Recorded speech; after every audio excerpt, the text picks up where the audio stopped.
Hello, everybody. Think we're still waiting on some viewers, but we got started a little bit late, just a couple minutes this evening. This is the second episode. Oh, Lucy! Hi, little wing. This is the second episode of the Witching Hours with our fancy new background. And we have a special guest this evening. This is Charity from Aquarius Rising Tarot. Hello. And she is an amazing tarot reader, among other things. Yeah, everyone's going to be in for a good night tonight. It'll be interesting. So it's not a reading night tonight. That will be Friday. So come back Friday and get your readings. This evening it's just about tarot. It's all about tarot. We don't want to forget my lovely co-host, Gina the Frost. Back again after our Halloween episode. This should be a regular thing for us, I think. Hey, Wanderer. Oh, thanks for contributing some points to the tarot giveaway. You guys are racking them up. Speaking of which. So to start out this evening, there goes Frosty. Adding some more points. Yay. So to start out this evening, Frost Giant has his paranormal news. Yeah, we'll start with the news.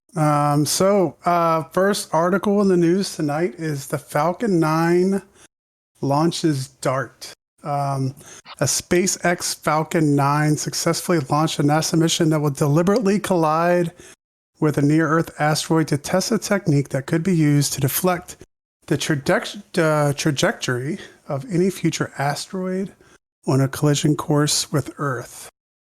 Okay. So it left on November 24th, and it's going to send out a prototype of something to crash into an asteroid to see if it can push it away.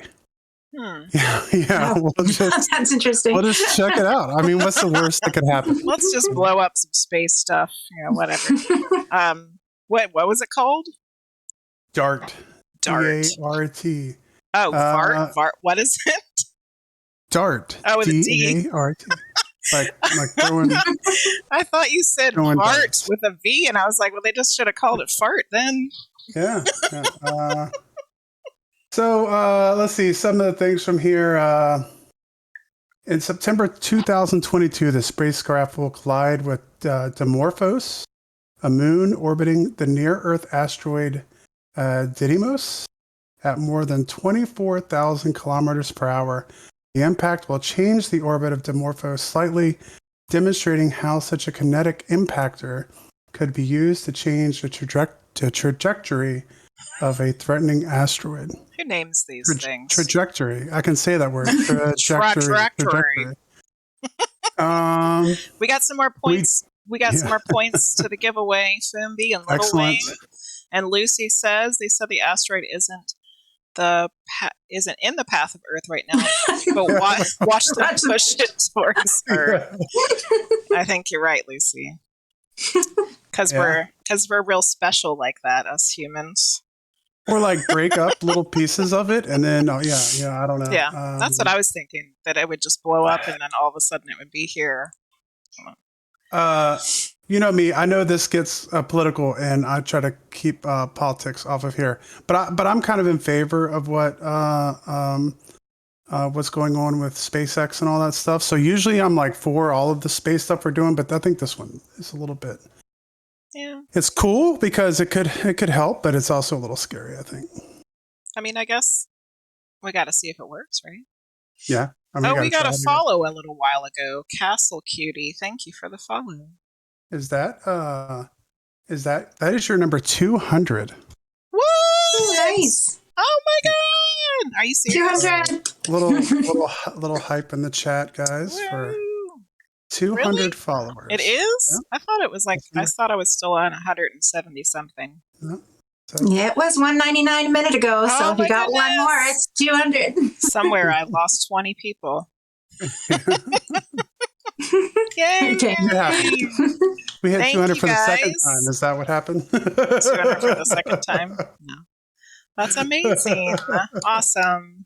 It's only because Charity's here. That's why. She's good luck for me. Well, you've always been good luck for me. Oh, hello, Castle Cutie. Thanks for being my number 200. You should get a special prize or something. I don't know what it would be yet, but Yeah. I might have to think of something. Hello, Shy Tarot.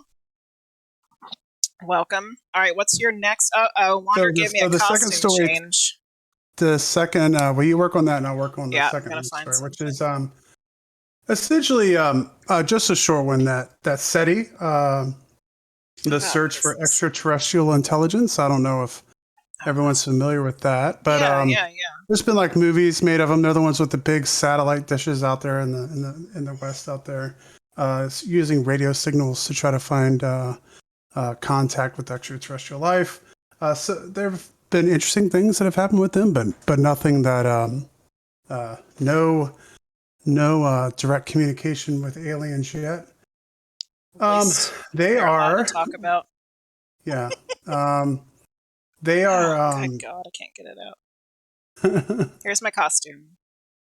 A little headband. They're using new prototype hardware that's going to allow them to increase the search, further and than they have before. There we go. As the VLA goes about normal observing, the system will allow an additional and valuable use for the data we're already collecting. And so just really kind of a note, SETI is something that I kind of keep an eye on. Sometimes interesting news comes out of there. So they have new hardware and new stuff that they're going to be using that will allow them, quote, to allow more powerful and wide area surveys that will be vastly more complete than any previous searches. There we go. Says Andrew Simeon and Bernard M. Oliver, chair for SETI. So they're basically upgrading their stuff. They're getting all new stuff so they can do more extended sweeps. Yeah. Cool. Well, maybe they'll pick up something this time. They'll definitely be able to hear when they blow up that asteroid. Yeah. And the next story for tonight is one that medium Jenny Lee actually sent me earlier in the week that we were talking about. From my friend Joe. I wish he was watching. I love Joe. Scientists claim that quantum theory proves consciousness moves to another universe at death. So a book titled Biocentrism, How Life and Consciousness Are the Keys to Understanding the Nature of the Universe, has stirred up the internet because it contained a notion that life does not end when the body dies, which we, and that it can last forever. All of us weird woo-woo people knew that already. I think the interesting part is that the author of this publication is a scientist, Dr. Robert Lanza, who was voted the third most important scientist alive by the New York Times. Oh, wow. No doubts that this is possible beyond time and space. Lanza is an expert in regenerative medicine and a scientific director of Advanced Cell Technology Company. Before he has been known for his extensive research which dealt with stem cells, and he was also famous for several successful experiments on cloning endangered animal species. He's been involved with physics, quantum mechanics. This guy actually. But kind of skipping. Did you say you've heard of him before? Yeah, I've actually heard of the scientist. Oh, interesting. Yeah. When I read the Stephen Hawking's book about quantum physics, the one for dummies, because I couldn't read some crazy one, and it was talking about particles being able to show up at the same time in two different places or whatever, and the possibility of them being like when they went somewhere, they could be anywhere. Like that kind of thing definitely fits with our soul stuff, and how when we're not in a human form, we can be everywhere at once. So I think that quantum physics is catching up with, what intuitive weirdo people like us already knew. Right. Yeah, so I love quantum physics. Yeah, it's fascinating. Yeah, that's always been that was always one of the most fascinating things when when they had guests on for like Art Bell and Coast to Coast back in the day, was listening to these quantum physicists who would come on and Schrodinger's cat and all of his different theories about quantum entanglement and all that kind of stuff is very, very interesting. In this story, it talks about Lanza points to the structure of the universe itself and that the laws, forces, and constants of the universe appear to be fine-tuned for life, implying intelligence existed prior to matter. So here we're talking about getting into a little bit of intelligent design. He also claims that space and time are not objects or things, but rather tools of our animal understanding. The theory implies that death of consciousness simply does not exist. It only exists as a thought because people identify themselves with their body, and they believe that the body is going to perish sooner or later, thinking their consciousness will disappear too. If the body generates consciousness, then consciousness dies when the body dies. And of course, he kind of goes on to, his theory is that consciousness can't die, that the data essentially collected by the consciousness can't be erased. And so that it's possible, he believes it's more than likely that the consciousness continues, and that's what we... I mean, the only law of science that I even remember was that energy can never die. It just changes form. Mm. Yeah. So if we're energy, then when our bodies die, it would only make sense that the energy that's running this body goes somewhere else. Right? Not that it stays in a coffin or something. Like my lovely hat here makes us think of Corpse Bride. I can take it off now. Yay. My 5 minutes is up. Thanks, Wanderer, for making me wear that one. That one wasn't too bad. It was better than some of the other ones. Although now my hair is all crazy. Let's fix it. And the last little news article I had tonight I thought was interesting was that November 24th, so today, marks the 50th anniversary of the D.B. Cooper skyjacking. Oh. For those of people who do not know about that, you should enlighten us about what that is about. So 50 years ago this evening, a mysterious individual who later came to be known as D.B. Cooper became part of American folklore by way of a brazen skyjacking that remains unsolved to this day. In 1971, a nondescript man wearing dark sunglasses and wielding a briefcase boarded a normal routine flight from Seattle to Portland. Once in the air, he slipped a flight attendant a note stating that he had a bomb, and after showing her what appeared to be the explosive device, informed her that he wanted $200,000 in cash as well as 4 parachutes. $1 billion. And $1 billion. 200,000. The money, they landed, the money was delivered to them. The plane took off again, and he jumped out of the plane. And no one was ever able to find him. There was an interesting thing in here. I'm trying to see if I can find the date. Which they did. They made a reference to that in one of the Loki episodes. Yeah, that they Loki said was that D.B. he Cooper. was. Yeah, that Loki was him. Yeah. Naturally. Yeah, that makes sense. Kind of like the biggest break they've had in that case was 5 years after. So I guess in 1976, a boy found one of the bags of money near a beach in Vancouver, Washington. Huh. But it never resulted in any kinds of arrest. And just a few years ago, I don't know if I have the date here, but sometime very recently, the FBI made it a cold case. They're not searching for him. 2016, they suspended their active investigation. Well, it's been 50 years. I mean, is the guy even alive still? He could be. He could be. I mean, he could have very well died when he jumped out of the plane if he lost one of his bags of money. Who knows what happened to him? It's still just one of those cases where, internet sleuths and stuff like that are still trying to figure out, think they can figure out who it was. Yeah. I guess back then, airports didn't have the level of security that we do now with manifests and all that kind of stuff. Probably not. Yeah. All right. Well, good news this evening. That's the news. Some good paranormal news. Asteroids and aliens and D.B. Cooper. Quantum physics. reality and good mixture of things. All right, so let's get started on the tarot Stuff with Charity. So before we get really started, we need to plug her stuff because if you haven't gone on YouTube and watched any of her videos yet, you are missing out. Oh, thank you. She is amazing. I'm trying to find your page. Here it is. Okay. Copy and paste. All right, there she is.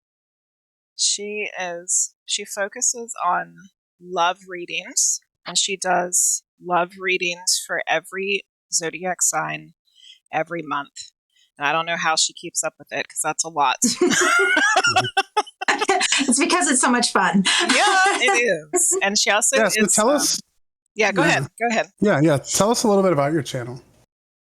Oh, well, I do intuitive tarot, and I have a special focus on like divine connections, soulmates, twin flames, that sort of thing. But every month I do a general love reading for every sign, and really any kind of relationship can come up. And I'm different from what I do. A lot of the readers really focus on what's happening with the other person. I kind of do a 50-50. Like I really focus on the energy of the person watching and the energy of the person they're connected with, because we mirror one another in relationships, and everything that happens has to reflect in many ways what's happening with us. And the only way we can fix anything is by fixing something in ourselves. So I do like a mirrored kind of love reading, and it's a lot of fun. You get a lot of insight. I really enjoy it a lot. Yes, they're very insightful. One question I have about this. They're eerily insightful. Yeah. I know. Sometimes I know things and I'm like, whoa, how did I know something so specific? Yeah. Like somebody will email me later and I'm like, yeah, I guess I was picking up on you. It's pretty cool. One question I have for you about that, and this kind of is something we've discussed private last time we were talking about doing the show, is I'm always surprised because I've gone on there and watched a couple of Gemini readings, and I'm always surprised. I'm always surprised at how well you're able to connect with people over the internet, like without seeing them, without knowing their name, all those kinds of things. Do you want to talk about that at all in terms of like how you think that works? It kind of amazes me, especially since I started doing personal readings and people ask me if I need like their birthday or their picture. And I don't need any of it. All a person really has to do is agree to sort of connect in with the energy and focus, and I can pick up on them. So when I go to do a reading, I basically, because I do believe that the spirit exists outside of time, there's no space, I actually ask to connect with all the people that are going to be drawn to it and read it and see it. And I hone in on that energy, and then I connect in with them. So it doesn't matter if they watch it like a month later or 5 minutes after it uploads, because there really is no time. Our souls are eternal. If I connect in with those people that are going to connect in with me, I can sense and pick up on their energy. So it's all about intention, which is like the biggest part of this kind of work, is setting an intention before you start. And I didn't know that that's what you do, that you purposefully set the intention to connect with anyone who's going to see it. Like that's the right intention. Yeah. Because I always feel like I'm trying out different intentions until I can find like the one that works. And clearly the one that you are using is the perfect one for what you're doing. It does work really well. And the other thing with the signs, if I'm not doing like a collective reading, I will, before the reading, like I'll think of that sign. I'll think of everybody I know with that sign, some of the people that I'm connected with, and I'll really get into that energy. And I'll even think of like my own placements, like my own Gemini spaces and stuff. And so I'll specifically get into that energy before I go in, and different things will come up for all the different signs. And I'm like, how do new things keep coming up? I'm just one person sitting here talking and new things keep coming up. I love it. Yeah, it's pretty amazing.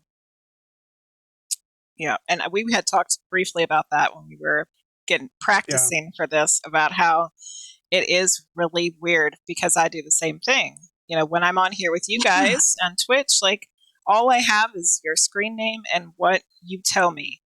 And somehow I can connect in with you and your, you know, a lot of times it's your loved ones on the other side too. And it's just, Yeah. it's really I think that's fascinating. what surprises me the most, is because it's not, if it was like the person's real name, if it's, you know, Bob McGee, and at least you're connecting in with like that person's name. But when it's Purple Fruit Loop, Yeah.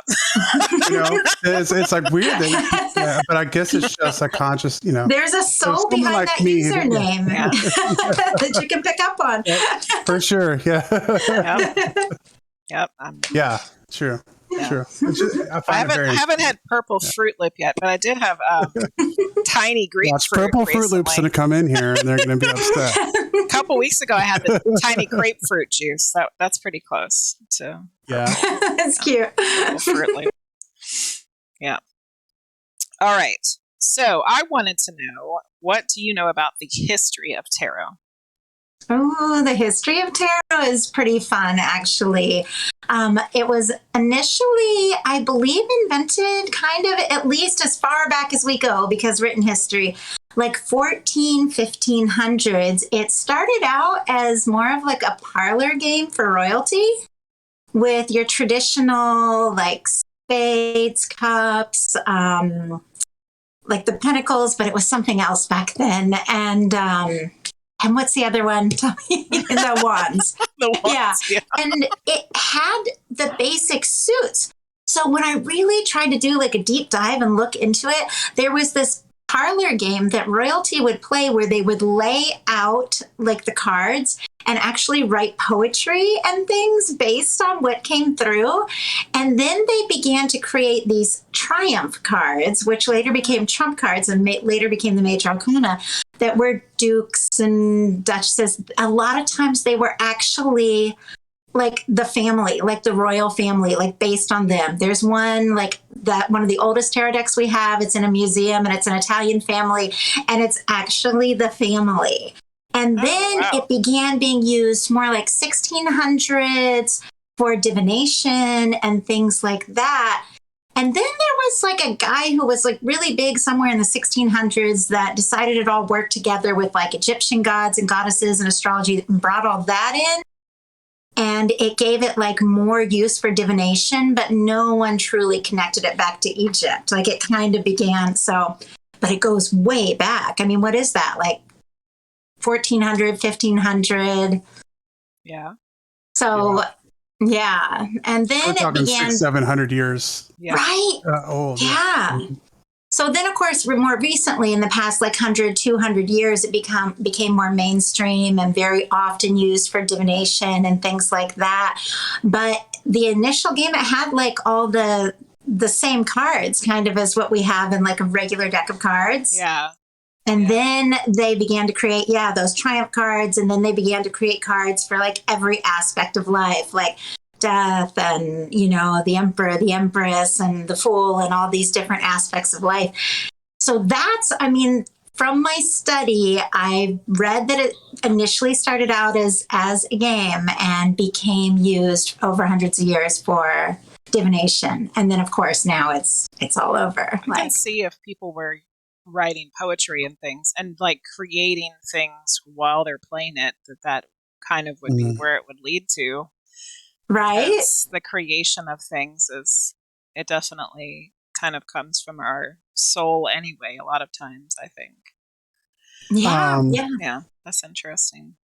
I have another question for that, but I wanted to remind chat real quick. If you have a question tonight for our guests, feel free to put it in the type chat. it in chat, and we will monitor, and we will make sure your question gets answered. I think she is following, but if not, we will make sure your question gets asked tonight. So feel free to put any questions in chat. So the connection from because I know a little bit of the history, obviously I haven't studied it as much as you have. So how, I know early there was a connection, obviously, with Christianity, especially coming from Renaissance period. Mhm. So what was that kind of connection, and how did that evolve? Do you know how that evolved over time? That I don't know. All I know is that when the royals really got their hands on a lot of things, they became, like more intertwined with Catholicism and things like that. But I don't specifically know how that happened. So, but it seemed like almost everything, like pagan things, got Christianized, and like all sorts of things have over the years. Yeah, I did some research into the High Priestess card because I ended up doing a drawing of it, and it has the pillars from King Solomon's temple is the pillars that are in the Whoa. back of it.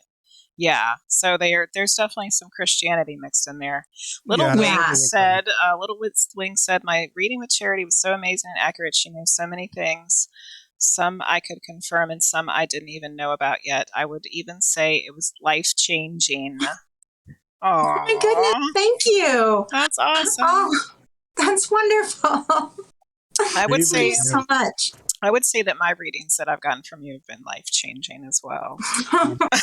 I would say the same about yours. Thank you. My personal reading that I got from you. I was blowing up your phone the whole time Yeah, I loved it. How do you know this? I don't know, Charity. How do you know your stuff? It just comes to I know, us. right? It just comes to you. It just shows up. But for me, I look at the images and the cards, and all of a sudden I'll see things I've never seen before. It's really interesting. Yeah. Divination. Yeah, that is interesting. So in one of the readings at some point, it might have even been the one that you did for me originally, you mentioned something about having a gypsy heritage and that gypsies also did tarot. So I was interested in what you know about that. Yeah, so my great grandparents, I don't know how far back, from one side are from what was originally Czechoslovakia, but now it's like divided up. But they were actually like original Bohemian gypsies, and it's kind of in our blood. A lot of people in my family are psychic, which is funny because I come from a very religious family, but then they can hover above, they can see things, they can see the future. It's like, there is something that is in our blood, but we go back to Czechoslovakia before it was, I think, divided into two. And the gypsy tribes there, like that is like my ancestry on one side. So, I guess and then I have kind of Native American, so I get a lot of things I feel like, there too. I guess that's what I think of when I think of the crystal ball user is like a gypsy lady. Yeah. Yeah, that's my family. Yeah. Oh, Madame Nazar, right? Yeah, from I have a spirit guide that is like very traditional, ancient, like you can just picture it with the crystal ball and all of that. When I was initially getting really involved, I like had a vision where I actually went into her tent and it was like my ancestor and she taught me things. That was pretty cool. That's amazing. It was like a meditation. Yeah. That's crazy. Well, that's glad I asked that question. That's kind of interesting too, because we're talking about talking about Christianity, where tarot and stuff like that is kind of considered to be occult now. I would think. Yeah. That most people, but there is that Christian connection. There's a tremendous connection. Yeah. All spirituality. I know there was a card and and so I think that's an interesting connection there. It is. Oh, there are things that because I studied the Bible backwards and forwards because the way I was raised, and there's things that are like confirmed through tarot from the Bible, and it's all connected. It's all the same divine as far as I'm concerned. So, just the way things have been interpreted over the years, switches it up. Yeah, doesn't matter how you spin it. It's all the same thing. Yeah. So I guess, I didn't know about kind of the ancient, but at least old history that accompanies tarot.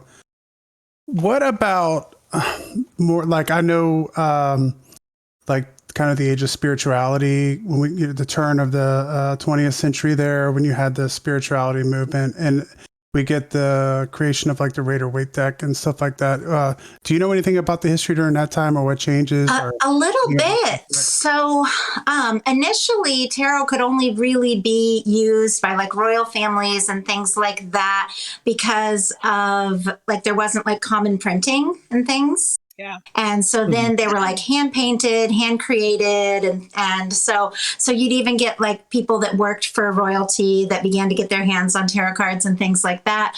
But then when the printer, like when they were able to start printing, and I don't remember how they, like wood, it was wood press. They were able to begin to distribute it more. And then I don't know when it was that literally somebody whose last name was Ryder and somebody whose last name was Waite hired a woman to do all the art for it, and then they created their own interpretation based on many of the things and did the research. And yeah, then we get our traditional, it is my favorite. But you'll get the traditional ones, you know, with all of your traditional. There's our high priestess. There it is. All of our traditional images, but I feel like I can't remember the dates. I feel like it was like 1900, but that's when it really began to get into the hands of like more and more people. And it had to do with obviously things being able to go into print instead of being painstakingly hand painted, you know, for rich people. So yeah. Yeah. I'm sure there was a movement of the spiritualists using them because it was, I mean, they were so interested in anything that had to do with spirit. Yeah. Yeah. But yeah, I don't know. I haven't heard anything Yeah. about I don't know the details of that. I just know like of the people that. Yeah. I always felt like there was a. Little Wayne was saying that when she was studying Eastern philosophy, that yes, all the religions and stuff are the same thing. Sure is. Mm-hmm. Yep. It's all one source. As far as I'm concerned, we're all one. Yeah. My next question for you, because you use a lot of astrology when you're talking about cards, and I don't know the connections, nor do I think that I could even remember all of them. It's a lot. Yeah. There's a couple cards where I'm like, where are my notes? Yeah. So is that like from tarot, you know, tarot history that all these cards are connected with different zodiacs, or is it you interpreting it too?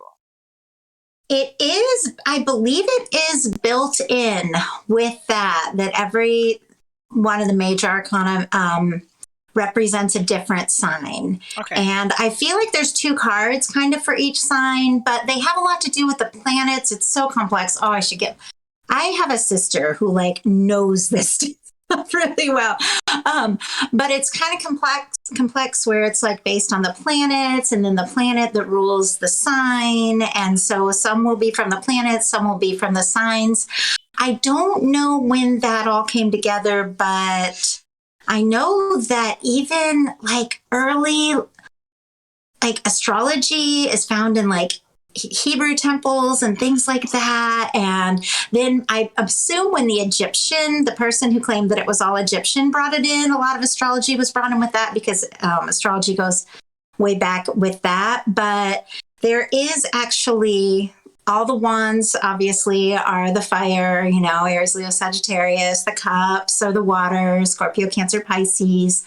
The swords are air, thoughts, Libra, Gemini, Aquarius. And then the pentacles are earth, Taurus, Virgo, Capricorn. But then all the major arcanas kind of represent a sign. And people interpret things differently too. Yeah. So it's very interesting. Yeah. And it helps me. I'm always amazed that you know them all. I think I've studied astrology since I was about 15, so it's been like for years and years. So when I found the connection between tarot and astrology, it really helped me learn it really quick. Yeah. So maybe I need to do that some more. So we have a question from Castle123 Cutie. Which tarot card would you say is one of the most would you say is one of the most misunderstood by readers?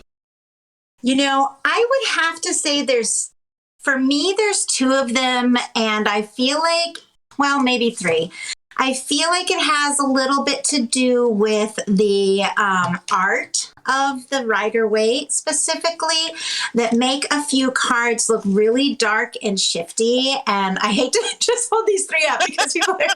The Devil card, the Five of Pentacles, and the Seven of Swords are misconstrued so often. If you go to the true history of the cards, they have more to do, like the Devil card has more to do with like coming down to earth. And once you come to earth, you have to abide by the laws of earth. You're not an astral body anymore. You're in a physical body. There's going to be challenges. You have to abide by the laws that are here. But it's Capricorn energy. It's the energy of the earth. It's the energy of the center of the earth. And everybody's like, oh, it's dark, it's toxic, it's whatever. It's not at all what that truly is. Like, not for me. And then the Five of Pentacles, they're like, oh, you're out in the cold. Something bad has happened, you're poor.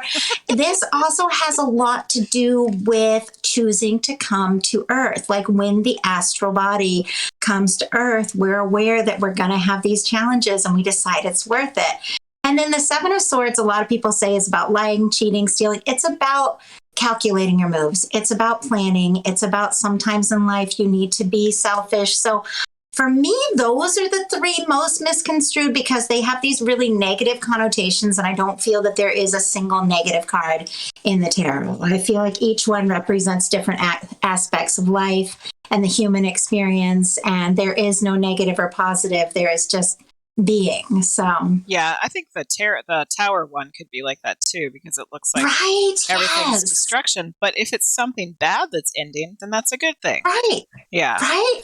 Yeah, that's a huge one because people get the tower and they're like, oh, there's going to be a change. There's going to be a shakeup. Something's going to break down. It's going to be.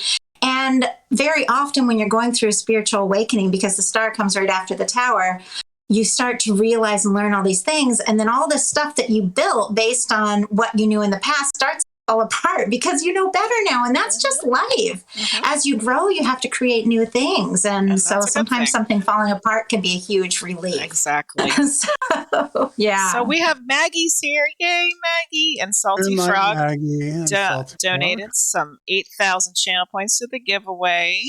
And Little Wing had a question earlier. She said, I've asked Jenny this question, but I'd like to ask Charity too. How do you know when to stop shuffling? Do you follow the same pattern every time? Yes, that's a good question. That's the trickiest thing because when I first started the tarot, like when I first started working on it, I would literally lay all the cards out and hold my hands over it, and then my hand would feel hot and I'd know that was the card. Over time, for me, I learned to sense when I was holding the card like in my hand because I would feel like the energy like heat up. But sometimes they just fly out. So you know how they are. You're shuffling and they fall out. Yep.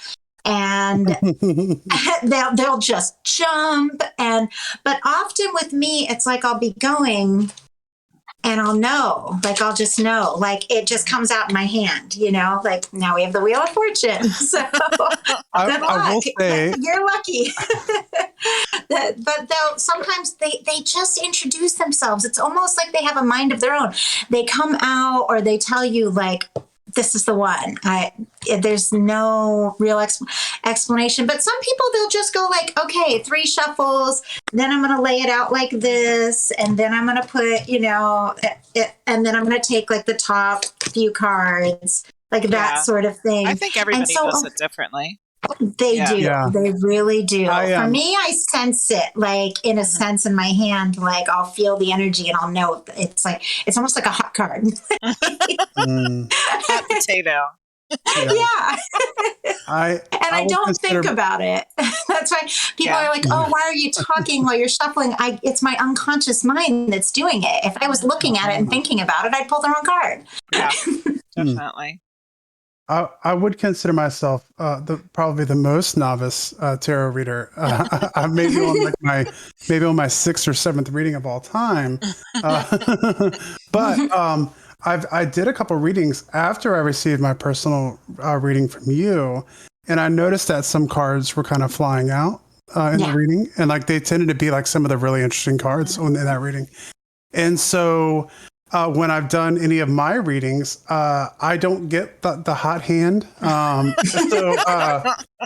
actually just kind of try to shuffle fast and take the cards that actually kind of get messed up or start to fall out or do fall out or whatever, and that's worked for me. So just watching you do that, like that was one of the things that's kind of helped me not get anxious about like, oh no, I don't know what card to pick. Being being a novice for sure. Yeah. And I also wanted to mention the Castle 123 Cutie. In response to your question, they had asked the question about the misunderstood cards, and they said so accurate. And I think the Seven of Cups is misunderstood. Oh, that's huge. Yeah. Oh my goodness. That one is. That one, I have seen only one tarot reader actually know the meaning, like the true historical meaning of that card. And it's about focused manifestation. So people will say, oh, I was looking for it to see. You have a lot of options. There's all these different things happening. You're trying to do too much at once. And it could be any of those things. If it's in a love reading, a lot of people will be like, oh, this person's a player. They have all these people they're saying. It really is about how we manifest what we focus on, and you have to choose a cup. So if you're just manifesting because you're stressed or out of fear or because of what you saw in the news or heard from a friend or talked, you're going to have all these sort of accidental manifestations in your life because you're not focusing all the way on that one cup. And it's like, if you want something to manifest, you kind of got to pick a cup and focus your energy there and see what can happen. I just read that book, The Law of Attraction. Yeah. There there it is is. so much in that. The ancient wisdom, like they knew how we attract what we focus on. And if you don't focus, then you're just going to have confusion and not really know what your choice is. And you're going to accidentally manifest some crappy stuff you didn't mean to. And that's all just kind of like life. But if we really focus, we can manifest that cup that we really want. Yeah. Mm-hmm. What did I miss? Maggie said, just got out of ballet class. Yay. Listening while you're driving. Good. I'm glad you're here. And Salty said she's been lurking. Awesome. Okay, so my next question for you is numerology. Because you always know the numbers too. Not only do you know all the astrology stuff, but then you're like, oh, this number 4 is whatever. And I'm like, what the hell? Like, how does she know all this stuff? Yeah, and just so you know, a lot of people know better than I do, but I have a lot of like certain things that have they do have connections with the astrology and with the numbers. And in all of the tarot, the 1 through 10, the numerology is completely tied in because the 1 is the beginning of things. The 2 is when you create something and now you can see it on the outside of you, and it's actually happening. It's actually existing. The 3 is like that creative process. It's almost like finding out you're pregnant or deciding you want to do something. It's like the 3rd thing is coming in now. Then the 4th is when it's almost like when the baby's born, like when something is concrete, when there's order. So 4 is like order. 5 is change. 6 is the human experience, things like other people noticing and things manifesting. 7 is like time, waiting, confusion, things like that. 8 is then making like decisions and realizing, oh, I accidentally maybe manifested this. Now I can choose to release things, choose what I want. 9s are when you're almost there. And 10 obviously is the completion of cycles, and it goes directly with the numbers, that each number has an energy. Yeah, because you always say what the number is, but like my knowledge didn't go that deep, so I'm glad that you remember all of that. Not that I'll remember it all. It's so interesting too when you get a reading, because it's like 3 levels. It's like you get the tarot reading. And the cards, the message from the cards, but then mixed with the numerology and the astrology. I noticed you having it seems like you have like this epiphanies during your reading where you're getting like where you're getting confirmation from like these other things of what you're getting in your cards is right. I just kind of, through the readings I've seen, it seems like that's what's happening. Yeah. Speaking of that, sometimes you'll say that you see certain numbers, or like you're seeing them in your mind, right? And that's like, and that you'll say like, oh, I see 1111, and that I know that that this is, that this is, I'm on the right path or something. It's the time on my phone. Oh, it's the time on your phone? Are you serious? Yes, I thought you were like seeing them in your head. Clarify that, because I'll look up to see how, like, occasionally at the screen, and all of a sudden I'll see 444 111, and it's basically how far I am in the video. But it's confirmation. So I thought it was. I thought you were seeing them in your head, but you're seeing them on your phone. That would be cool. Oh my god, that kind of happened to me. I was like I was getting ready to sign up for a class. I think it was the past life class I just did, and I was like, I don't know if I should sign up for this. I had already signed up for a class that week, and I looked at the time, and it was 8:22. My birthday. That's your birthday. And I was like, well, shit, I got to spend this $30. Because it was like, it was saying, no, you got to take this class. It was important. Yeah. Yeah, I have a number. It's like a life number. And if it shows up somewhere, I'm like, okay, I get it. I wanted to ask you about that too, because you said that 4 was your life number. So what does that mean? Where does that come from? So 4 is actually like my birth number, like my numerology. Like, have you done like that's like my life path number, like my signal number 27, like it's always a sign, and that's just been a sign for me. But 4 is my life path. And that's basically when you add together your birthday, your birth year, like you add all the numbers together. Have you ever done that? I have, but it's maybe one time and I don't even remember. Yeah, you'll get a number 1 through, I don't know, like 9, 10, 11, depending. And then it'll tell you all sorts of things about your purpose.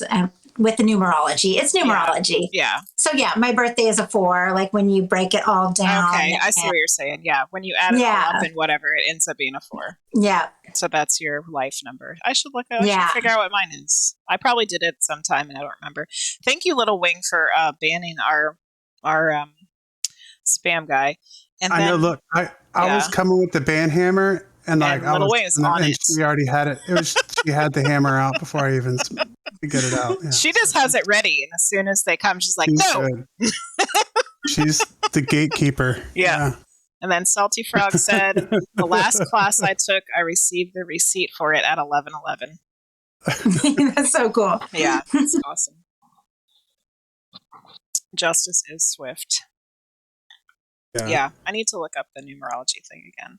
But yeah, 22 is definitely one of my crazy numbers. All right. So would you say for someone like me who maybe doesn't pay attention maybe to the spiritual things that are happening as much as you and Medium Jenny Lee? At least you admit it. Are numbers something that we should pay more attention to? I feel like if you're attracted to them and moved by them, it can be like very symbolic. Like when I was first going through like a huge awakening, every time I saw a repeating number, I'd run and look up what like the angel number meant, and then it would have significance for me.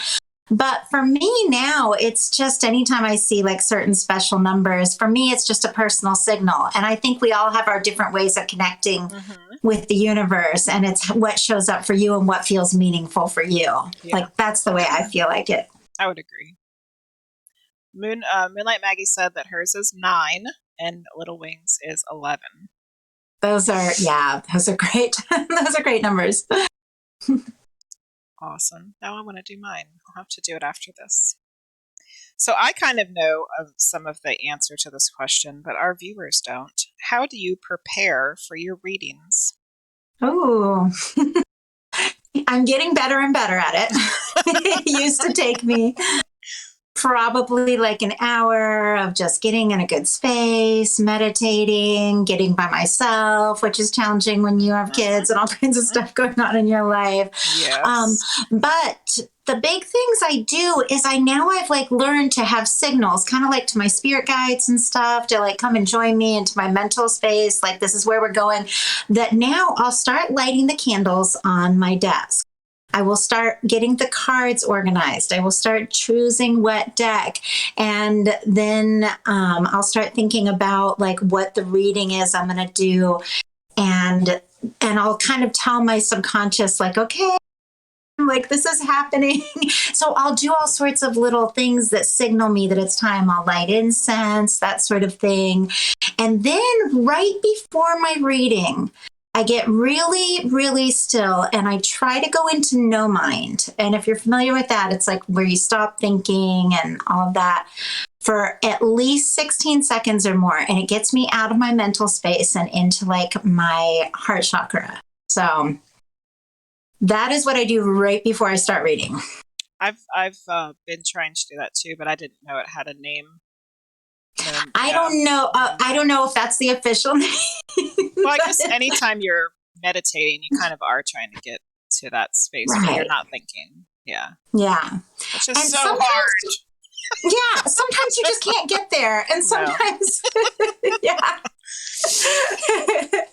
Because it just, your brain just keeps going and like you don't even want it to. And it's like, what's going on in there? Like, just shut up already. Yeah. Right. I don't need to think about washing the dishes right now. I'm trying to get ready for this reading. Right. Yeah. I have a little breathing technique too that I do that kind of gets me out of like that mental chattery space too. That really helps. So. Yeah, I was just watching it was like a talk with a guy who does trans mediumship, and I guess during like when you're training to be a trans medium, there's no other word that goes with it. They have all these weird breathing exercises where it sounded like it's almost like they're like not getting as much oxygen or something to kind of throw themselves out of, not just their mind, but like their whole body. Mm-hmm. I actually, when I go into deep meditation, there is a breathing technique that I will do that'll basically have me like buzzing all over, and you do like really kind of check out. Obviously, it's not unsafe or anything. Yeah. Just breathing like too deeply, too fast, and it will get you to another place. So yeah, it's weird stuff. Yeah. I definitely get the tingly stuff sometimes where I feel like I'm like floating, like just out, above where I normally am. Yeah, I love that. I love when that happens. I don't feel like it's necessary, but when I have like a meditation like that, I'm like, I feel so good after. Yeah, I feel like my readings are way better. My medium readings are way better when I do that, but I don't always get there. Yeah, no, I feel like it's just life. Sometimes we're going to get all the way there and sometimes we're not. And luckily we have the knowledge and intuition to keep going even if we're not fully feeling it. And then it kicks in, doesn't it? Yeah, usually. Yeah. Yeah. Unless you're having a real bad day. There are some days where I'm like, okay, this is not happening. No. I'm going to go play a game on my phone. Yeah. Try again later. Okay. Okay. Since I asked the last question, Jeremy, do you have another question, or I've got 2 pages worth of questions here. So. Well, no, you know how I am. A lot of my questions were going off the history because you had told me that she knew a lot about the history. So we've gone over that, I think, a lot. So yeah, we did.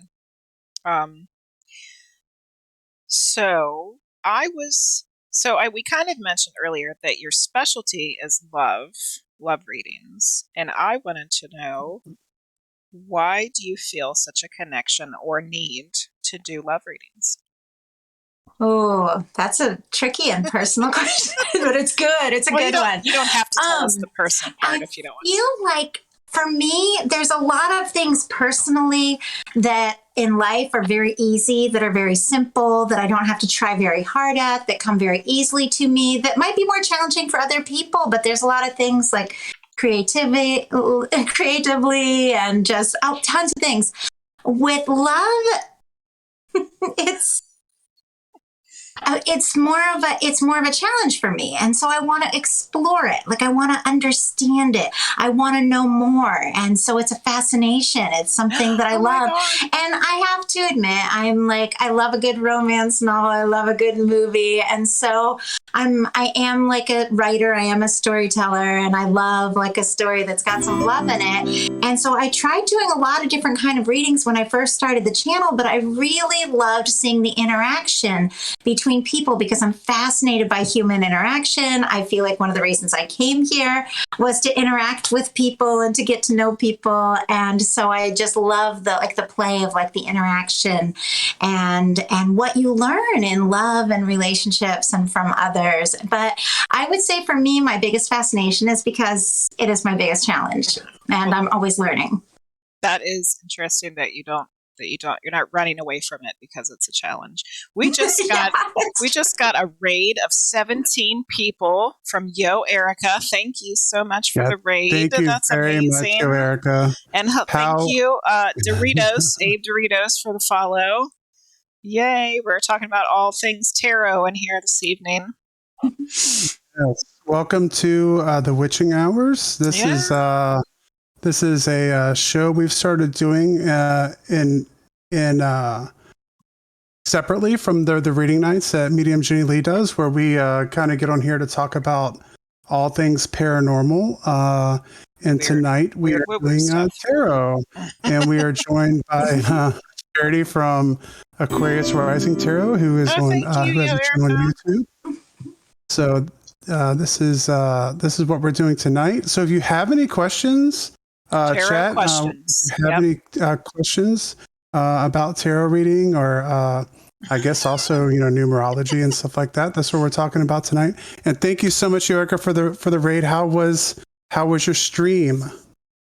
Maggie says, hopefully you had a wonderful night. I have a question, if you may. I struggle with the moon card. I love How that. to explain it well. How to explain it well. Yeah. How do you explain the moon card? That is really fascinating because I feel like that is another one of those misconstrued cards. When a lot of people see it, they'll say there's secrecy, there's dishonesty, there's something you don't know. The moon is about our shadow. It's about our intuition. It is about unknown factors. It can mean that there are secrets and that sort of thing, but it has a lot to do with trusting your intuition and going within and recognizing the things that but you might not consciously know, kind of getting into your unconscious. But it depends upon the placement a lot. But it has a lot to do with your intuition, your feminine energy, going within, and the sides of ourselves that might be more vulnerable, more sensitive, and things like that. But it can mean very much that there's some confusion or that someone is keeping a secret or something like that. But it has so much to do with the cards that are around it. Jenny, what do you think? I don't know that card very well because I'm just so used to my Zen tarot deck. Oh yeah, but tarot. I've pulled the moon card a couple times, and to be honest, I think I kind of went with what I knew based on what you read it as. Yeah. So well, I have no insight into this, but I do like that card. It's pretty. Yeah. It's looking into your emotional side, your more feminine side, your watery side, trusting your intuition, and that some things might still be a little in the shadows. There might be a little unknown still. So yeah, I think I got that card not too long ago, and that's what it was. It was like it's like your intuition, but there's something lurking there. Mm-hmm. Yeah. Maggie said, "I'm happy to see my deck book explain the right meaning." Yeah, I'm thinking I have let other readers mess with what I understand of the cards. Yeah. Yeah, other card. Yeah. Mm-hmm. Yeah. Go ahead. Well, Maggie, remember what the card means. You have the intuition, so don't let the other people's information about what it means. You gotta follow what you think it means, and especially what Charity said about what the cards around it are saying too. what is it? How does it relate to the card that? How does it relate to the card that's with it? The cards, you know what I'm saying. You know, I'm gonna stick my nose into this again, and once again, kind of saying that I don't have expertise here, but I will say, Moonlight Maggie, also that the little bit that I've experienced with the spirit world or realm, that it's so for me it's so quiet for me. So like I have to. It's just like random thoughts that will come into my head that don't quite make sense, and so I think that that intuition, like if you have that message, even though you just think maybe it's something pop in your head for no reason, to go with your gut on that. That's one thing that I've learned very early on, is that sometimes it's not a coincidence. In the medium world, we call it getting out of your own way. You have to get out of your head and let your heart and your intuition speak, instead of letting your mind trample all over the messages that are coming through. Yo Erica said, I'm going to lurk. I love this stream. Thank you, Yo Erica. Yeah, and thank you once again for the raid. Castle we really Cutie has appreciate it. another question. What's your favorite card in the tarot deck right now? Okay, is that one for me? Yeah. Ooh, okay. I was going to ask you guys about this because I know you both have cards that are somewhat special to you. So yeah, let me just so I can hold up the image here. I can't reach we'll mine. Show the ones, and I don't have a favorite, but when you said that, these popped into my mind. Of course, they fell on the floor. Okay, first of all, I love the Fool card, and I mean, it makes sense. I'm an Aries, and this card is all about new beginnings, cleared karma, taking a leap into the unknown, pursuing your passions and all of that. But I am a sucker for the romance, and I love the Six of Cups. It's soulmates reuniting, and soulmates don't have to mean romantic. It's when you meet soul family, good friends, people that you used to know coming back together. It's nostalgia, it's sweet feelings. So I'm all about the excitement of the unknown with the Fool card, and the sweetness of like the reconnection in the Six of Cups. So I feel like when I see those, I'm like, new stuff happening. Oh, someone is coming back. So that's me. There's a card that I really like in my Zen Tarot deck. Let me see if I can find it. It's this one. It's the Trust card, because it's just a lady leaping off into nothing. And it's like, basically like, if you don't take the leap, if you don't take the jump, even if you don't know where you're landing, you're going to be stuck in the same place. So if you think that you need to get out of a situation, then you just have to jump sometimes. And I think that's one of my favorite cards in my Buddhist deck. Yeah, it reminds me of the Fool, the one that I just held up, which is all about taking a leap. I was thinking the same thing. Yep. Yeah. Right? Yeah. And I would imagine with the Zen, the kind of the Taoist kind of take on that deck too, is like not staying stagnant to a certain degree. Like there's a lot of cards like that. Creating fluidity, kind of like the water. Yeah. Yeah, don't second guess yourself, Maggie. No second guessing yourself. Just go with it. You've got it. Okay, Maggie has a good question. What is the top 3 mistakes with tarot? Oh, okay. First of all, is thinking that the same card has to have the same meaning every time. I feel like that's a big mistake, because the imagery is meant to awaken different things in our spirit and our psyche every time we see it. So it can have one meaning one time and one meaning another, and when it's around other cards. I feel like another mistake is to use it to try and tell exactly what's going to happen in the future, and then think that's what's going to happen, because we create our own future, and the tarot tells us the direction we're headed, what our present energy is, but the future is whatever we want. So what would you think? Do you have another one, Jenny? I really like your first answer, that it doesn't always have to be the same thing.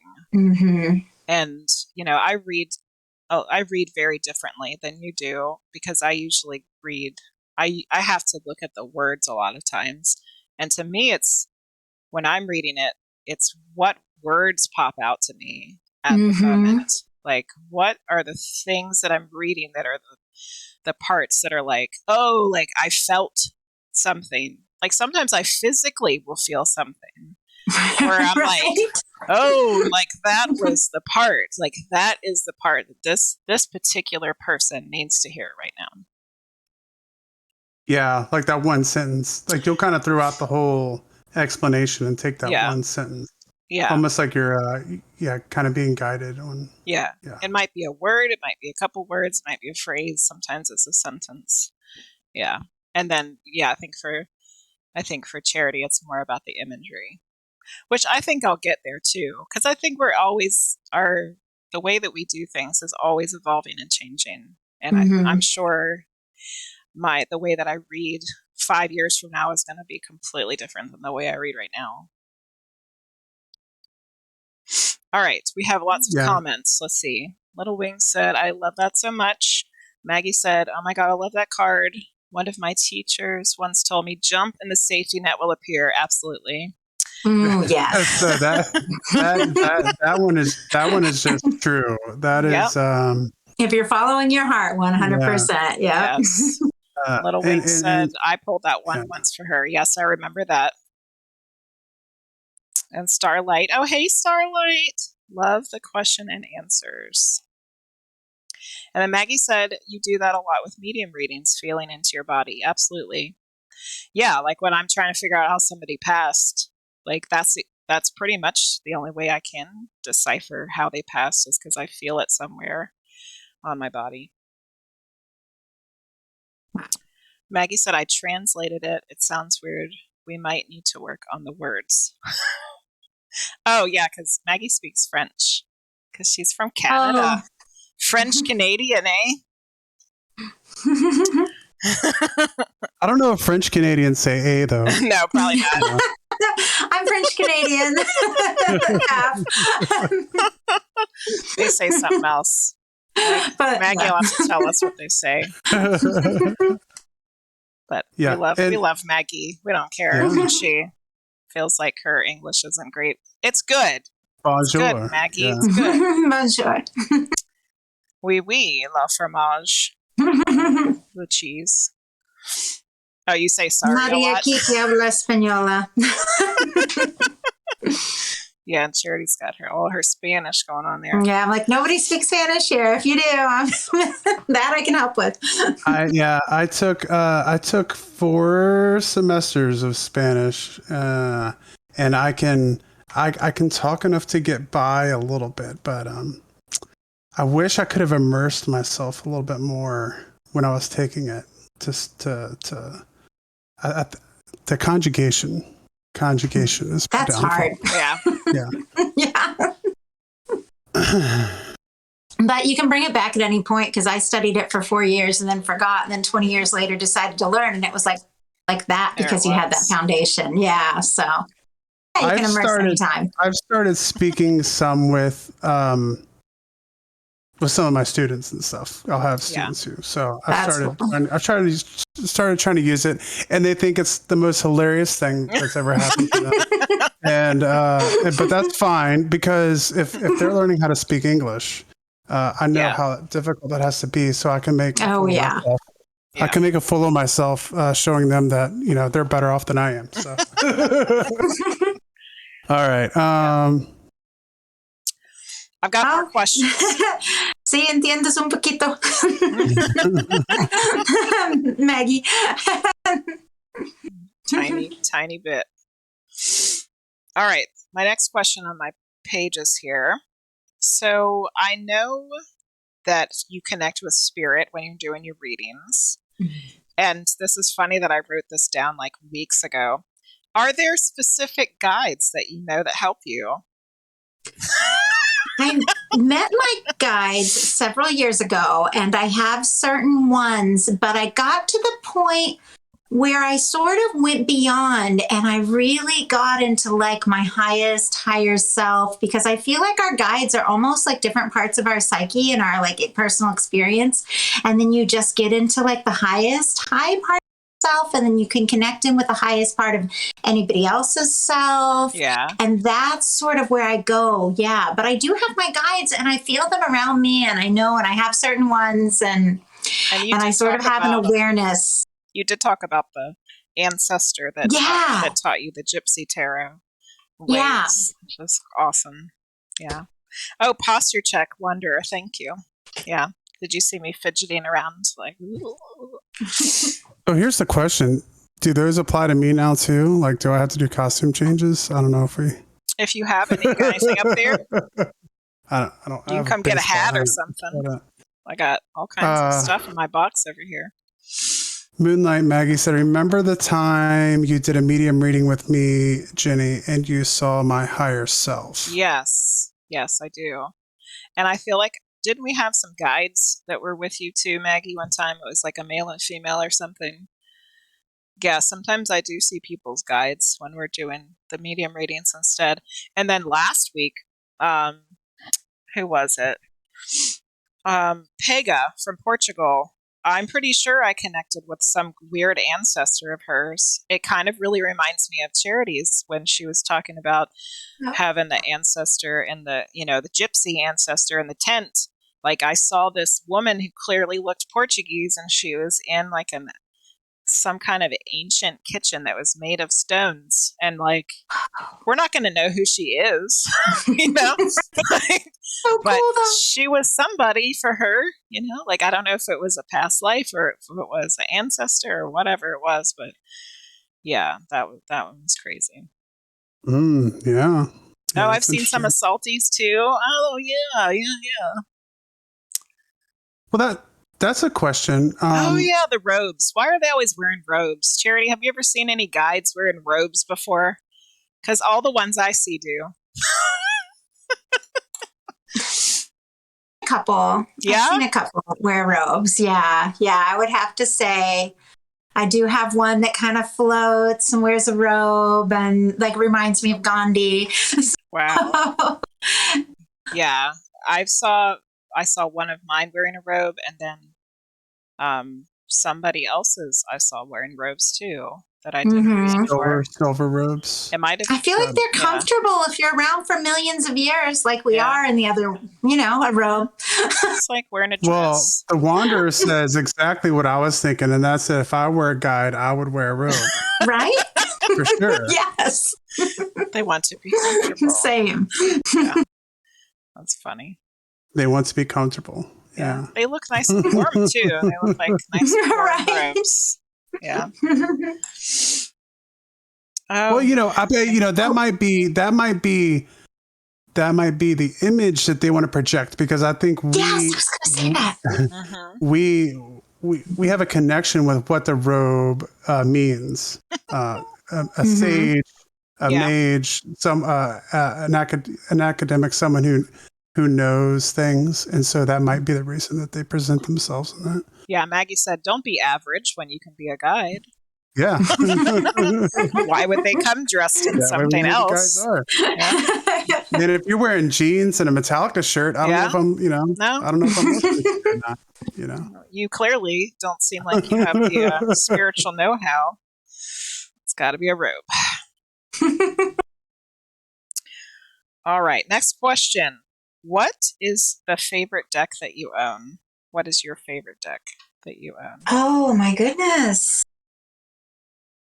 I think it is my traditional Rider-Waite, but it's this one that's sort of, I have two, and this one has like this darker energy with the stars here. And then I have also a Rider-Waite that's like this one here that's more the plaid, but I tend to use this one as my feminine deck. And it's a Rider-Waite, and I feel like that one I've probably connected with the most.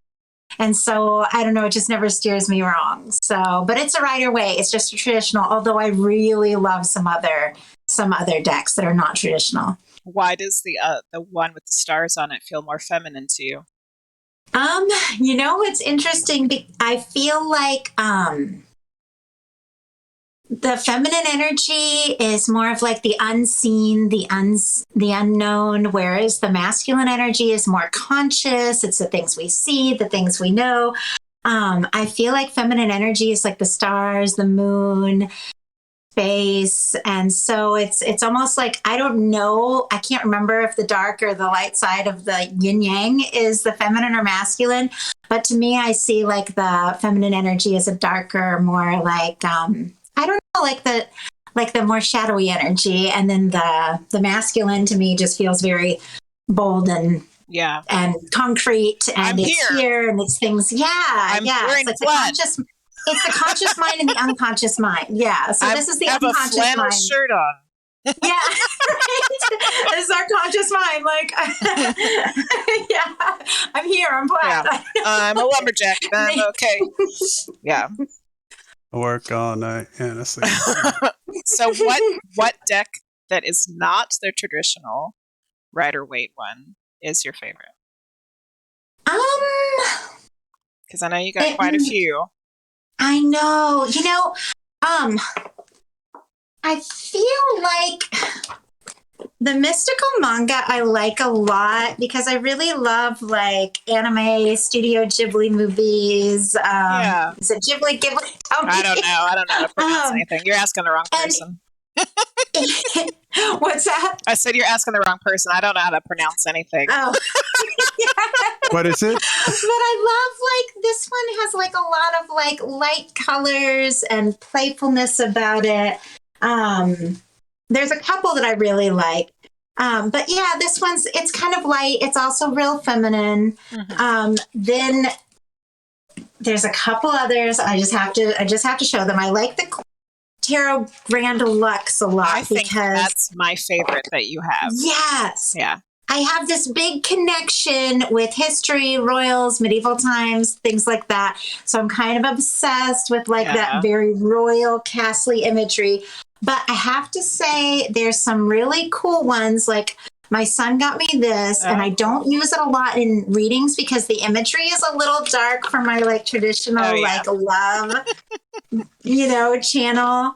But the imagery is very, very powerful and very unusual, and it brings out like different things to my mind. And so I really love that. But it's it's kind of edgy. It's a little punk. It's a whole side of myself that people on my regular channel don't get to see as much. I'm a little badass. You'd need a special reading for just those. Yeah. I know. I should do on Patreon, like one with every deck. So. Oh yeah, that'd be cool. See all your and I have to show you two others just because they were gifts. One is the cat tarot. The cat tarot. I've seen a lady use those on Twitch before. Yeah. It's wonderful. My daughter just got it for me. I actually had someone ask me if I could read their cats, and it actually worked. Oh my goodness. And then I have this, which is my oldest tarot deck. It's vintage. A friend of mine who sent it to me as like completely by surprise with like no name, no where it's from, And so it showed up. But it's from like the late 60s, early 70s, and it goes way back to the traditional tarot that the royals used. So those are neat. Way back. So I love that too. Those are cool. Sorry, I got a little crazy.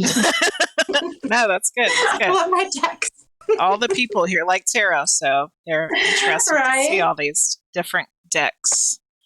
So you Maggie, like the Grand Deluxe too. I do. Probably because it has a lion on the front. That's you. Yeah. I have to like that one the most. There's a lion on the front. It's wonderful. Yeah, Maggie, at first I did think you meant train like, choo-choo. And I was like, what? Oh, yeah, a train. Maggie said she wants a robe that has like a wedding dress train on the back. If she's a guy, that'd be her outfit. And I was just doing an example of how messed up the English language is that you could spell it that way. With a G in there somewhere. And like an H. Yeah, you could make it all kinds of messed up and it would work somehow. Yeah. Um, Nobody knows how to pronounce Studio Ghibli or whatever. Yeah, I Nobody think it's knows. Studio Ghibli. That's what Yeah. I'm guessing. But yeah, Yeah. could be wrong. my guess would be Ghibli, but I could be completely wrong. Who knows? It's a G and a H Um, together. We're Right. not we're not from Finland or something. We don't know how to They're pronounce that. wonderful movies. Little Wing said, "I want my next reading to be with those." Was it the cat one? The The cat? 60s ones or the cat ones? I think it might have been the cat ones.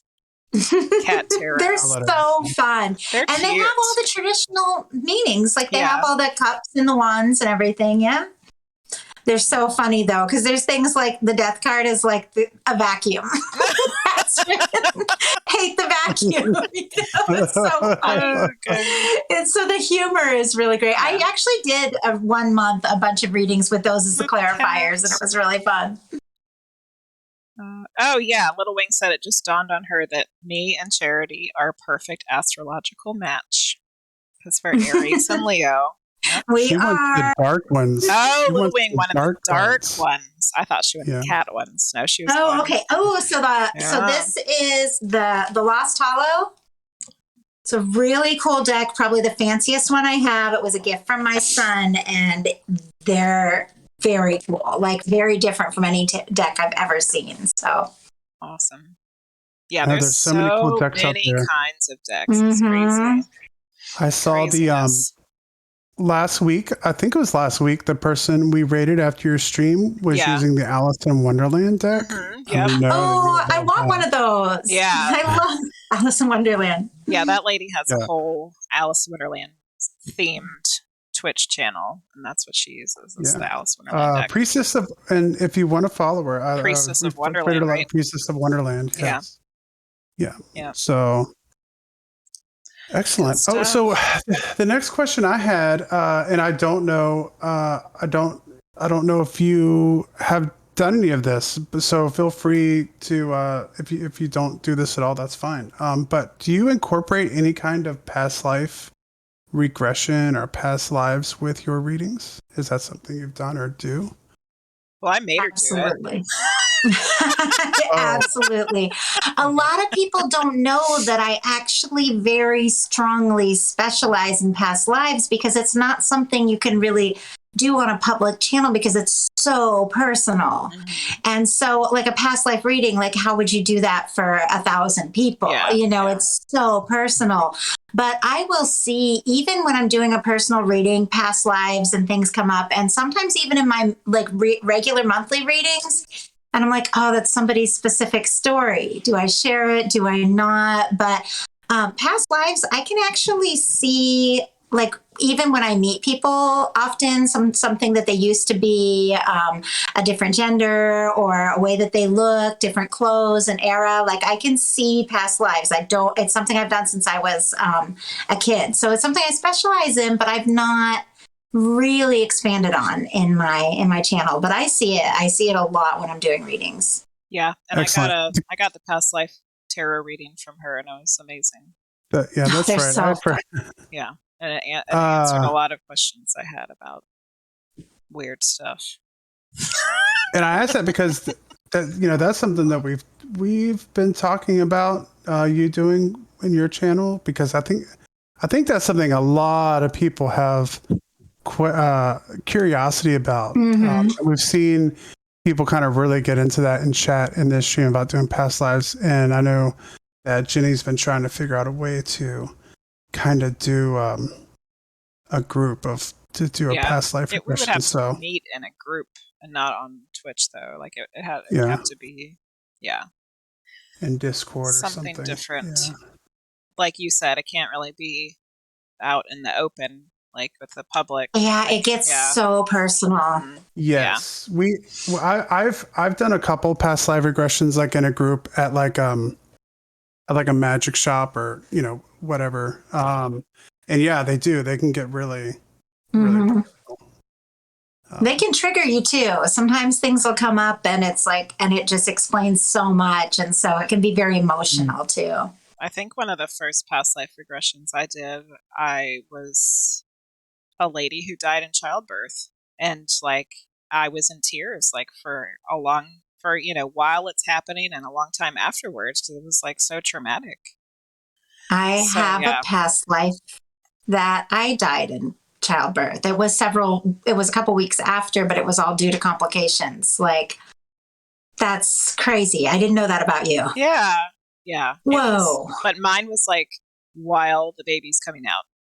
Oh, God, that's heartbreaking. And so I never got to hold the baby or see the baby or anything. And like I just saw myself floating up in the ceiling. Oh, my gosh. And like she's like freaking out, like, my baby. And oh, that's no. it.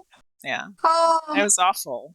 That's hard to recover from. Yeah. I got to spend time with my son before I crossed over in that life. Yeah. I mean, it may have been like 9 days later. But the thing that I realized from seeing that is because, in this life, I've always been overweight my whole life. And in that life, I was this tiny little underfed girl. Oh. And I think that's why she died, because her body couldn't handle it.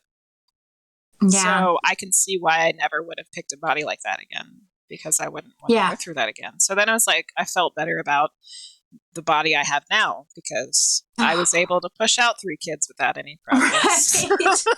I love that. It is really true when we make our choices to come in the bodies we choose. We want to have better experiences, and sometimes it's different than what we think it's. So Maggie had a question. Why do we connect more with traumatic past lives? But I think we just kind of answered that, right? Like I had to see that because I needed to know why I decided to have this body. Because I've always hated this particular body, and that was one of the things that helped me move past that. That I realized it was for a purpose. And I think any kind of traumatic past life thing that you experience, you're seeing it for a reason that should hopefully help you with something you're going through right now in this life. Would you agree, Charity? Yeah, absolutely. It's really healing. A lot of times we come here to heal old traumas and things like that. And so we will connect in with those things.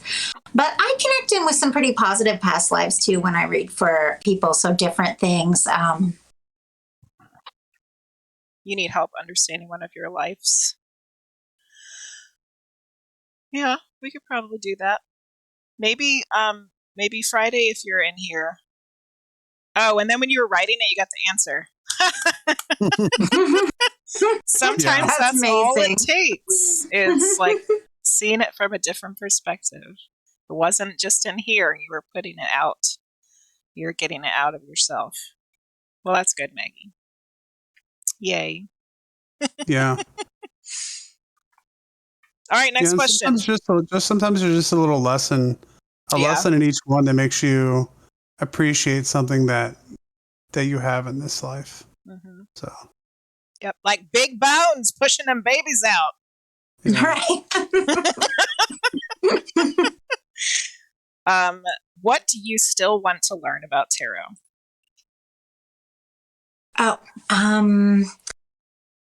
Everything. The more I study it, the more complex I realize that it is. One of the big things is a lot of the imagery was created with very specific meaning behind it. And I know basic things like when you see water, when you see a blindfold and things like that, but all of the imagery has really specific things. And I feel like it would be fun to consciously know that, even though I pick up on different things that I need for the person, what their spirit wants to hear because of what I see, there is specific meaning to every single image in a traditional tarot card. And I don't know them all. Like I do symbology. Not. Yeah. It's all symbology. And I would love to learn. Oh, go ahead. I was just saying it's all symbology. Yeah. And specifically, there are traditional meanings whenever you see like certain cards together. And I would love to know that more consciously. I pick up on different things when I see cards together, but I would love to know what does it mean when you see like the, I don't know, like the King of Pentacles with the Six of Wands, and I immediately have something come to my mind that would mean for me. But there's a lot of traditional things I feel with certain cards and the dualities of what they mean together specifically. And I'd love to know more of that. Oh, thank you for the follow, Indie Rock Queen. Yay. Maggie said guides are sending messages. That's good, Maggie. Wait. Yay. I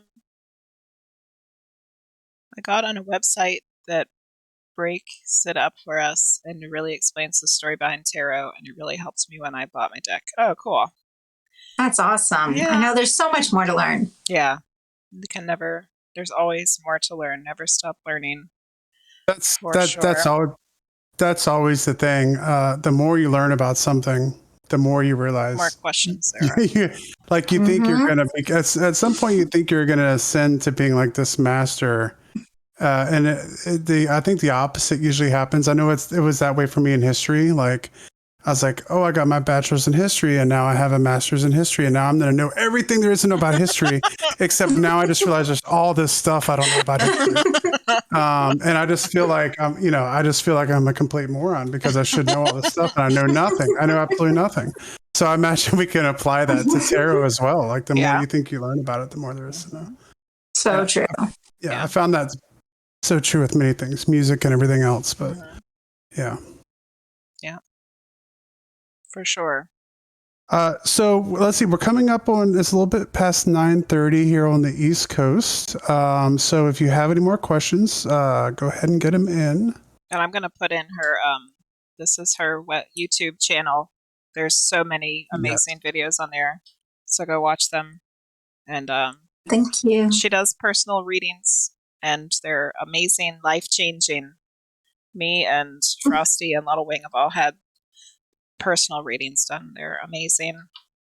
So make sure you go check out her YouTube channel and website and all that stuff. She's everywhere just like I am. Yeah. Thank you so much.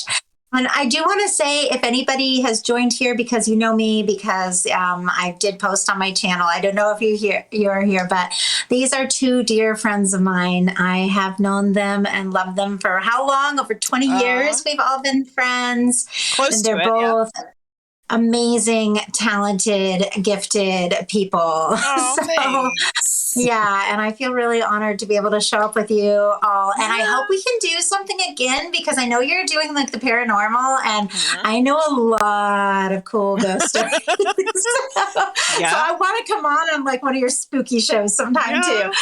Well, that sounds like a deal. So Ghost night number 2.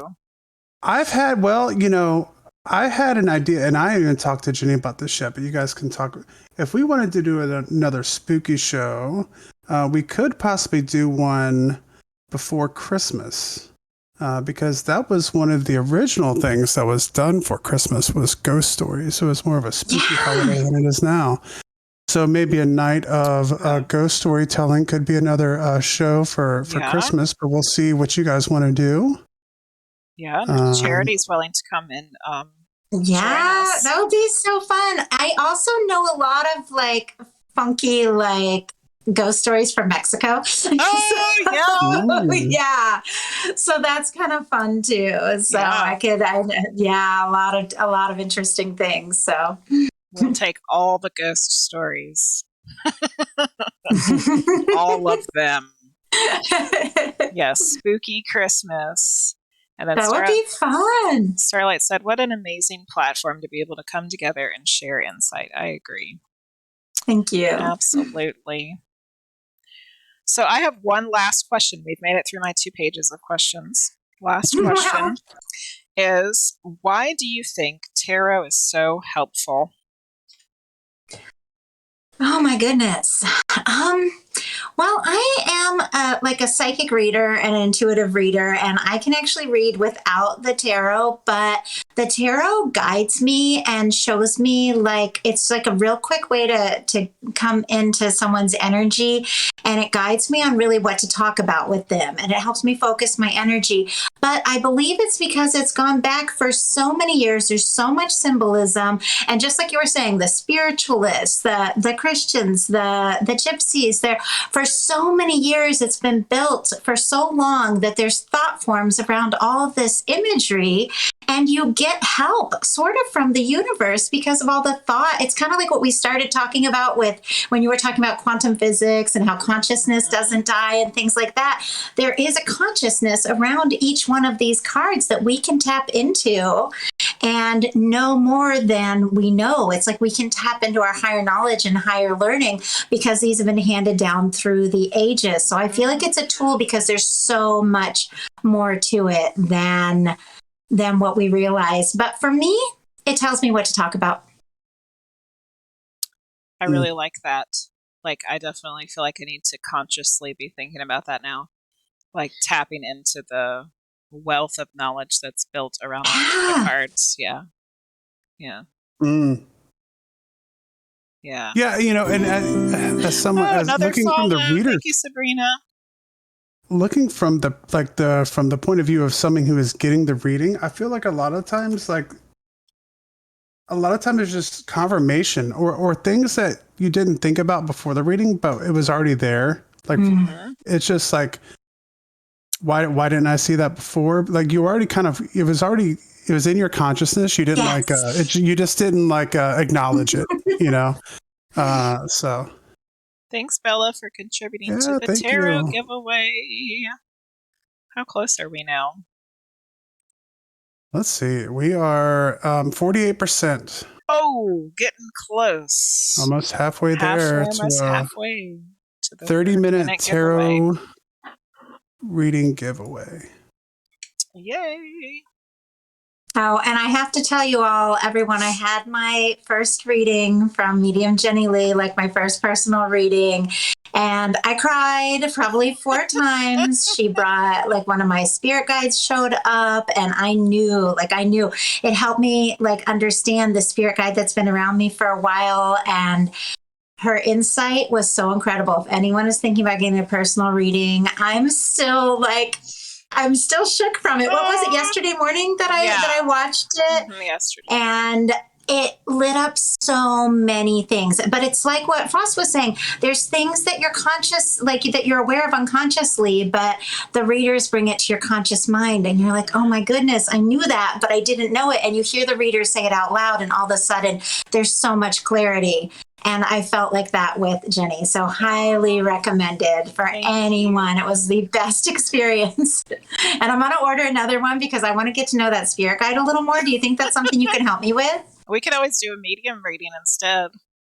I'm really wanting to know about that. Or we try to talk to her and doing tarot. Yeah. But both of you would have to agree. But maybe sometime we can do one of these where we can do a reading or something also in it. I would love that. To see you guys. Maybe we could do that next time as well. Run our ghost stories or something. Yeah, that would be really fun. Yeah, that'd be interesting. It'd be interesting to see us reading at the same time for the same person. And right? What they got. Yeah, like what we got. Little Wing says yes, please. I think that could be very interesting. That's a lot of exclamation points. I think it'd be a lot of fun and fascinating. Yeah. There was one night where I saw it was a Saturday night, and it was I think it was 6 different people were reading together. And Whoa. It was crazy. And what, and they would each take their little turn, saying what they got for the person. It was really interesting. So, yeah. Yeah, that could be very interesting. Yeah, if you guys are both want to do that, that would be awesome. Yeah, I love it. I love the idea. Now that I know how to do this, so I'm happy to connect in. This is so fun. Oh, good. I'm so glad because we love having you here. Excellent. And you're a wealth of knowledge. So, Thank you. Like you were saying, we could talk about anything. Ghost stories and spirit world and Lord knows what else. Yeah. Yeah. All right. Well, just once again, thanks for everybody for coming out tonight. Thank you for Erica for the raid. That was awesome. Thank you so much. And we got lots of new followers. Thank you for all the follows tonight. we're 50% towards the goal now. Target 51. 50. Yep. So we're heading there. I I'll know be we back have on Friday for a reading night. Friday so come night. back at 8:00 for tarot and medium readings. Yes. Do it. To all the Americans in chat, enjoy Thanksgiving tomorrow. Thanksgiving.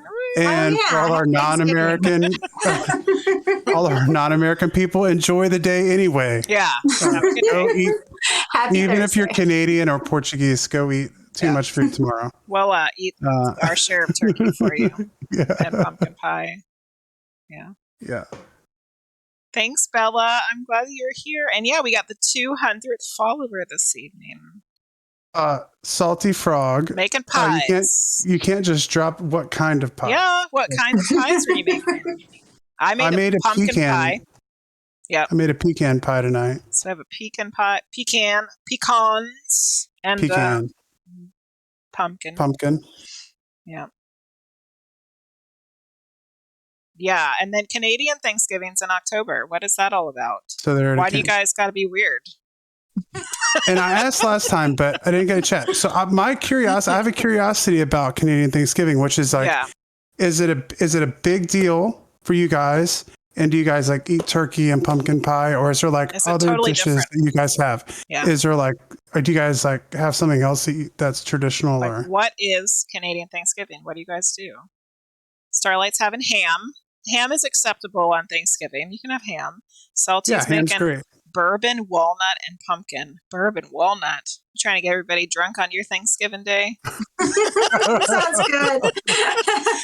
Yeah, and Little Wing made wash day cake, which she's going to bring here tomorrow. So I'm excited to try it. It's not that big. We have nothing in the garden. Oh, it's not as big as ours. Yeah, we do everything big here in America. You know, We just have a couple things. I feel like other countries have more. Many countries have more holidays. Yeah. We just have like a couple big ones, and that's it. And then we go back to work. Yes, immediately. Got to work. All right. Well, I guess we ought to wrap it up. Thank you so much to Charity from Aquarius Rising Tarot for coming on to do our second episode of the Witching Hours. Yay! Yeah, thank you, everyone, and thank you too for having me. This is such an honor and so much fun. I love it. This is, and I've never done anything like this. Those of you that watch my channel, like, I don't appear, and so this is really fun to just pop in and hang out with you guys. It feels so personal. I just love it. So thank you so much for inviting me. We'll be planning out another one for next month. See if we can find someone to which Charity might come back and do that one with us too. I'm happy to. I'll be saving up my ghost stories if we do a spooky Christmas. That sounds awesome. Okay, Maggie said it's pretty much the same menu, but we do it earlier because it's already too cold. Thank you. Yeah, that makes sense. And Australia will have a holiday for anything. Oh, yeah. Well, why not? That's good. Bourbon vanilla. Oh, it's not too boozy. Oh, you guys want to see my kitty cat? Here's Runa. Hi, Runa. Oh, there's She's Runa. actually down here with me this evening because I don't have cards out on the table. Hey, Mary. We're just getting ready to wrap it up. We're going on a raid. We're going to go see Lady Luna Star. Yep, we're raiding Lady Luna Star. All right, everybody. Say hi. Get some readings. We'll see you guys Friday. Yes, come back Friday. Happy Thanksgiving. Bye. Thank you.